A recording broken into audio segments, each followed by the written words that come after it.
हर हर महादेव। नमस्कार, स्वागत है आप सबका आपके अपने चैनल योग यात्रा विद नरेश में। आज के वीडियो में हम बात करते हैं हार्ट डिजीज की, जो कि 35 से 45 साल की उम्र के लोगों में, बल्कि 65 साल तक की उम्र के लोगों में बहुत ही कॉमन हो गया है। बहुत लोगों को इससे अपनी जान गंवानी पड़ रही है। तो क्यों ना हम इसके बारे में डिटेल से थोड़ी सी बात करें। इसके बारे में बहुत सारी जानकारियां पहले से ही इंटरनेट पर हैं, मगर योग के द्वारा क्या किया जा सकता है, कैसे आप इस बीमारी से बच सकते हैं और अपनी स्वस्थ और सुखी लंबी लाइफ जी सकते हैं, इसके बारे में आज हम बात करेंगे। तो इसके लिए हम केस स्टडी लेते हैं मशहूर सिंगर केके की। लेजेंडरी सिंगर केके का अभी हाल ही में 55 साल की उम्र में निधन हो गया हार्ट डिजीज से। मगर उनका लाइफस्टाइल अगर हम देखें तो इंटरनेट पर ऐसा बहुत सारा मटेरियल अवेलेबल है, लोगों को पता भी है कि उनका लाइफस्टाइल काफ़ी एक्टिव था। वो एक्सरसाइज भी करते थे, जिसमें ज़्यादातर वो कार्डियोवैस्कुलर एक्सरसाइजेस करते थे। उनका खान पान भी लगभग काफ़ी अच्छा था, जिसमें कि ग्रीन वेजीज और फ्रूट्स वगैरह का वो इस्तेमाल करते थे। एग्स का वो ब्रेकफास्ट में इस्तेमाल करते थे, ओट मील्स का भी इस्तेमाल करते थे। तो कुल मिला के उनका लाइफस्टाइल जो था वो काफ़ी एक्टिव लाइफस्टाइल था। मगर फिर भी उनको 55 साल की उम्र में हार्ट की प्रॉब्लम हुई। तो इसका क्या कारण हो सकता है? तो इसका कारण मैंने ढूंढने का प्रयास किया तो इंटरनेट पर तो यही अवेलेबल है जानकारी के। ज़्यादातर लोग यही कहते हैं कि हो सकता है कोविड की वजह से, उसके आफ्टर इफेक्ट की वजह से ऐसा हुआ हो सकता है कि बहुत ज़्यादा एग्जॉशन की वजह से ऐसा हुआ हो सकता है हीट स्ट्रोक की वजह से ऐसा हुआ हो। बहुत सारी अलग अलग थ्योरीज लोग बता रहे हैं कि हो सकता है इस वजह से हुआ हो सकता है उस वजह से हुआ हो, कोलेस्ट्रॉल बढ़ जाने की वजह से हुआ हो। मगर मैं आपको इसके बारे में योग का एक पर्सपेक्टिव देना चाहता हूँ। तो आइए जानते हैं कि योग इसके बारे में क्या कहता है। योग कहता है कि शारीरिक कारणों के अलावा, यानी कोलेस्ट्रॉल और आपके हार्ट की नसों में रुकावट हो जाना और ये सब चीज़ें शारीरिक कारणों के अलावा इसके मानसिक कारण भी हैं। क्योंकि योग ये मानता है कि हार्ट अटैक भी मनोशारीरिक रोग है, यानी साइकोसोमेटिक बीमारी है। पहले मन में आती है, फिर मन से शरीर में आती है। क्योंकि एलोपैथी भी कहता है कि डिप्रेशन इसका एक बहुत ही मुख्य कारण होता है, एग्जॉशन इसका एक बहुत ही मुख्य कारण होता है, high blood pressure, low blood pressure, thyroid इसका कारण हो सकते हैं।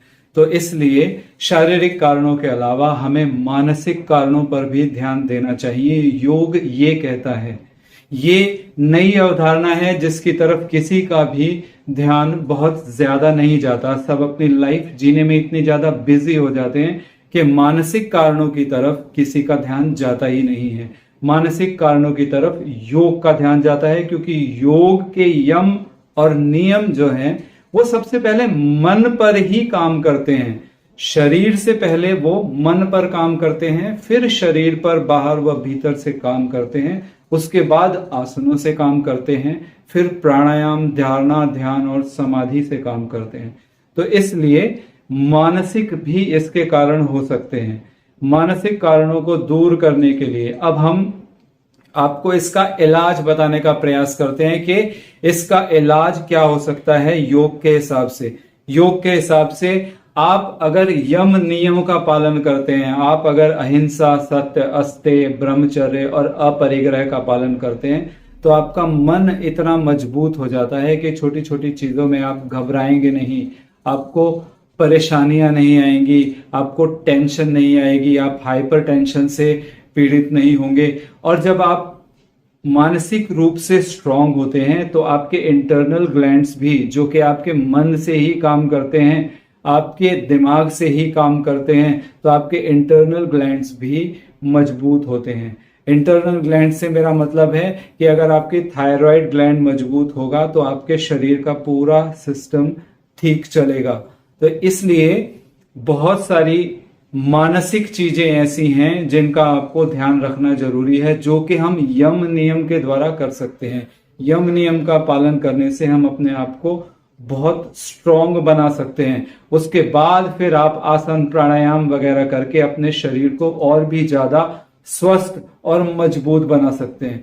हमारे वेद भी ये कहते हैं कि अगर आप चाहें तो अपने शरीर की अधिकतम सीमा तक स्वस्थ रहते हुए जीवित रह सकते हैं। यही कारण है कि मैं आपको योग में सबसे पहले यम नियम को बहुत अच्छी तरह से करने की सलाह देता हूं। उसके बाद आसन प्राणायाम प्रत्याहार धारणा ध्यान और समाधि है। सबसे पहले यम नियम करना बहुत जरूरी है।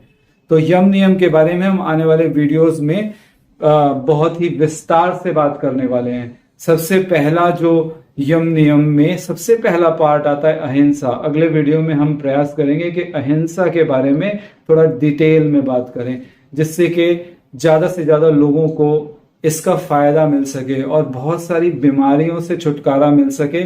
साथ ही साथ कैसे स्टेप बाय स्टेप आप योग की सीढ़ियां चढ़ते हुए कैसे आप समाधि तक पहुंचेंगे, कैसे योग तक पहुंचेंगे, कैसे अपने जीवन को स्वस्थ बना सकते हैं, सुंदर बना सकते हैं और कैसे एक बहुत अच्छी लाइफ जी सकते हैं।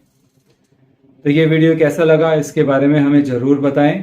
अगर वीडियो अच्छा लगा हो तो मेरे चैनल को लाइक शेयर और सब्सक्राइब भी करें और लोगों तक इस वीडियो को जरूर पहुंचाएं ताकि बहुत सारे लोग इसका लाभ ले सकें। अगले वीडियो में मिलते हैं, तब तक के लिए नमस्कार।